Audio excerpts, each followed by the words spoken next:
Hello，大家好，我係 Alfred。今日咧嚟到觀塘呢一間鋪頭叫做龍記小廚啊。咁呢間小店咧就啱啱新開咗，可能幾個禮拜嘅。其實佢哋嗰個大廚咧，之前就喺觀塘嘅另一間小店嗰度做嘢嘅。咁我之前都睇咗一個即係網媒嘅訪問啦。咁嗰個訪問出咗街之後咧，嗰間鋪頭同埋呢一位大廚咧都出咗名啦。咁啊，即刻好多人咧就慕名去幫襯。咁啱啱咧就知道咧，原來佢哋呢一位大廚咧，最近咧就喺觀塘或者呢個位其實叫做牛頭角啦，其實佢喺聯安街嘅。咁咧就自立門戶，咁啊而家就開咗一間咧，用翻佢自己個名啊，就叫做龍記小廚。咁點解我會即係要 mark 低呢間想過嚟試下咧？就因為我睇佢哋嗰個訪問嘅時候咧，就發覺呢一位大廚咧，相當之有自己嘅諗法嘅，即係喺烹飪方面。因為咧，其實我都成日有機會同好多唔同嘅大廚傾偈㗎嘛，就發現咧好多時候咧，啲大廚咧，你同佢傾下啲嘢食嘅時候咧，原來咧冇乜諗法嘅，即係咧佢都未必一定講得出咧點解嗰樣嘢要咁樣煮啦。做多咗某個 step 之後，係咪真係會好食咗啦？又或者咧係咪做少一個 step 就唔得啦？好多時候咧，其實都講唔出點解嘅，就係佢哋學嘅時候咧。即係師傅點教佢就點聽。咁我喺睇嗰個訪問嘅時候咧，就發覺呢度嗰位大廚即係兼而家嘅老闆啦，就講得頭頭是道，好有理論嘅。咁所以咧就好想過嚟試一試，睇下咧係咪真係煮出嚟同講出嚟咧都一樣咁勁啊！嗱，咁我而家就揸住咗佢哋嗰個餐牌啦，好簡單嘅。嗱，晚市餐牌就係咁樣樣噶啦。咁啊都係一啲小菜啦。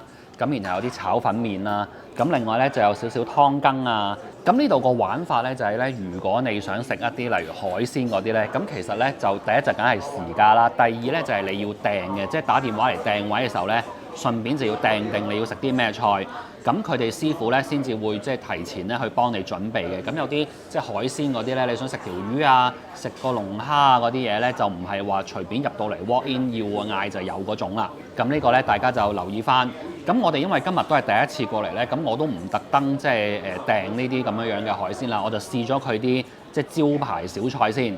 香港人出名中意飲飲食食，有時啊食下小菜，飲下啤酒，有時又打下邊爐，食下放題。但忍唔到口咧，就容易引起尿酸超標，關節可能會出現僵硬、紅腫、痛，甚至好似俾針吉、俾火燒咁樣。如果有呢啲問題咧，可以留意下呢一隻產品，就係樂道嘅尿酸通啊！睇翻廠方資料，佢成分天然，全面針對尿酸問題，包括清尿酸、降水平、阻合成同保軟骨。有用家分享，食完之後咧，尿酸問題就冇再翻發啦。除咗尿酸問題，如果生活壓力大、飲食唔定時咧，可能咧就會有胃嘅問題啊！呢隻樂道益胃丹，睇翻佢個成分表咧，差唔多有成10隻中藥漢方成分。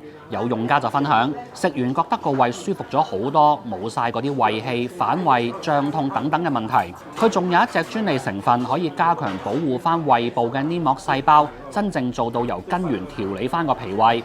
而家兩隻產品都有獨家優惠俾翻我哋嘅觀眾，如果有興趣咧，可以睇下面 info box。身體健康有問題就記得睇醫生啦。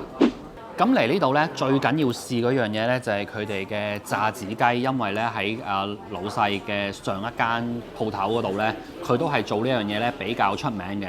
出名咩咧？就出名平。咁佢舊鋪嗰度咧，聽聞咧係賣68，咁我都冇食過佢舊鋪嗰隻。咁佢喺呢度嘅話咧，如果係午市嘅話咧，就係賣78，仲要跟一碗白飯嘅，即係你下入嚟咧整半隻炸子雞，再整碗白飯，先至78蚊就可以落樓啦。我諗啊好抵玩。夜晚咧都唔係爭好遠，佢而家夜晚咧係88蚊半隻。咁我自己又好中意食炸子雞㗎嘛，所以咧呢個咧都係即係點解今次覺得一定要嚟試，因為佢講到自己嗰個炸子雞係好勁嘅嚇。跟住咧，我哋睇一睇夾下佢嗰個雞嗰啲骨咧，你見到咧係完全轉晒色㗎啦，即係話咧佢係熟到透㗎啦，100%熟晒嘅。咁呢樣嘢咧，我以前即係喺其他鋪頭食雞咧都會成日講㗎啦。即係今時今日喺香港食雞咧都係咁樣㗎啦，即係佢一定係會整到好鬼全熟嘅嚇。以前咧，如果即係我細個嘅時候咧，喺任何嘅小菜館啊、酒樓食雞咧，雞骨咧係會見少少紅嘅。係即係少少啱啱好咁樣樣，咁但係而家真係好多人一見到啲雞骨紅咧，就覺得話啲雞好生啊咁樣樣。咁所以近呢10年20年咧，即係好多鋪頭做雞咧，都係傾向做到即係啲骨要咁樣轉晒深啡色先至肯收手嘅。咁嗰個肉質咧就一定係冇嗰啲即係骨有少少紅嗰種咧咁嫩滑。咁你而家就咁睇嗰個肉嘅顏色啊，或者睇佢啲肉嘅質地咧，你都會覺得佢係有少少咁多係過咗籠噶啦。好啊，試一試先，整嚿雞胸啊！佢唔會覺得成個雞係好乾好柴，咁但係都係同望落去一樣啦。佢距離最理想最100分嘅炸子雞呢係有距離嘅，咁但係佢又唔會話太差咁樣樣。咁讚下佢一樣嘢呢，就係醃味好足夠嘅，你食到嗰個雞嘅肉呢本身係好夠味，所以咧你唔使話點啲乜呢，即係好多時候好多鋪頭係做炸子雞呢，都會跟個汁跟個醬或者跟啲鹽咁樣。佢呢度咧就乜都冇跟嘅，就咁上半隻雞俾你，就咁嘅啫。咁但係其實個雞肉咧係好夠味嘅，即係可能你會食到啲五香粉啊，食到啲鹽嘅味。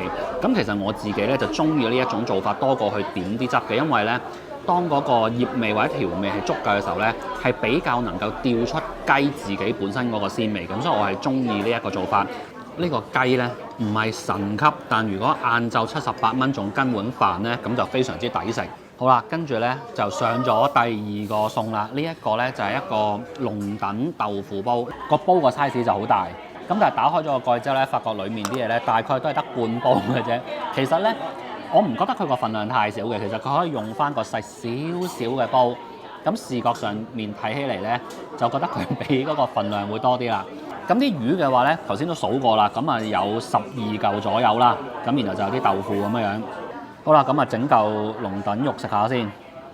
咁我好中意食呢一類嘅嘢嘅。好，試一試。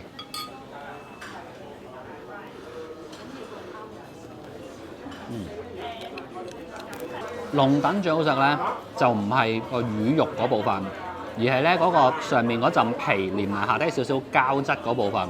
今日呢一個煲咧，我覺得最出色咧就係頭先一開蓋嘅時候咧，咁我已經即刻有料嚟睇啦。咁嗰個煲底咧係完全冇多餘嘅水或者油分，係非常之乾。咁呢個咧就係煲仔菜咧，即係一般嚟講咧都係要咁樣做到咁嘅效果，咁裡面啲嘢先至會香嘅。咁今日呢個係做得好好嘅。魚肉嘅話咧，我覺得今日嗰個魚肉咧有少少實淨咗啲啦，開始有啲啲鞋。豆腐嘅話咧，佢嗰個質地咧唔係好夠挺身。咁一係咧就係嗰個豆腐本身炸嘅時候炸得唔夠通透啦，唔夠徹底啦；一係咧就係可能預先炸起咗，咁所以佢嗰個質地就唔係好挺身，亦都唔係好夠香。啱啱食嗰個龍躉煲裏面啲料頭，咁啊食到一粒乾葱，即係成粒嗰啲咧，就發覺咧係變咗味，即係咧簡單嚟講就係縮咗啊，唔新鮮啊。咁咧食完嗰粒之後咧，跟住我禮手再食多幾粒，發覺咧每一粒咧都有唔同程度嘅變壞咗，咁啊即係 overall 嚟講都係變咗味㗎啦。咁呢個咧就反映即係廚房嗰個衞生管理咧就未去到最嚴謹啦。跟住咧到咗我最期待嘅嘢就係炒飯啦。咁點解我會即係對呢間小店比較留神，上嚟試一試咧？一嚟就係炸子雞啦，第二就係個炒飯。因為我都係睇翻佢之前個訪問咧，阿大廚講佢點樣炒飯嘅時候咧，都係講得好有心得嘅。即係佢話佢要求自己咧係做到嗰個飯好乾身啦，非常之咁粒粒分明啦。然後咧嗰個飯要點樣炒得好通透啦，又要炒到有鑊氣啦，又要啲蛋咧有蛋絲之餘，又可以個蛋漿包裹住啲飯啦。哇！咁聽起嚟就哇非常之吸引啦。咁然後咧，佢今次呢一間龍記小廚咧，就有一個佢新發明嘅炒飯，就係芫茜牛鬆炒飯嗱。咁大家一聽個名就知道點解我今日要嚟啦。咁就咁睇外觀咧，我會覺得佢稍為係有少少濕嘅，睇落去咧唔係真係好乾嘅。咁呢個咧就同我預期嘅有少少唔同，試一試先。佢成個飯真係好濕，嗰個濕咧就唔係因為嗰個飯本身，而係咧佢喺炒嘅時候咧係落咗一啲汁去炒呢個飯。呢個飯咧，你一半可以覺得佢係一個炒飯啦，但係其實咧佢都有少少似係一個燴飯，因為佢嗰個汁水係相當多。啲飯咧雖然都 OK 嘅，即係未至於黐埋一嚿，但係亦都唔能夠話佢係粒粒分明或者去到粒粒跳嗰個境界。然後講下我最關心嘅就係芫茜嘅問題咧。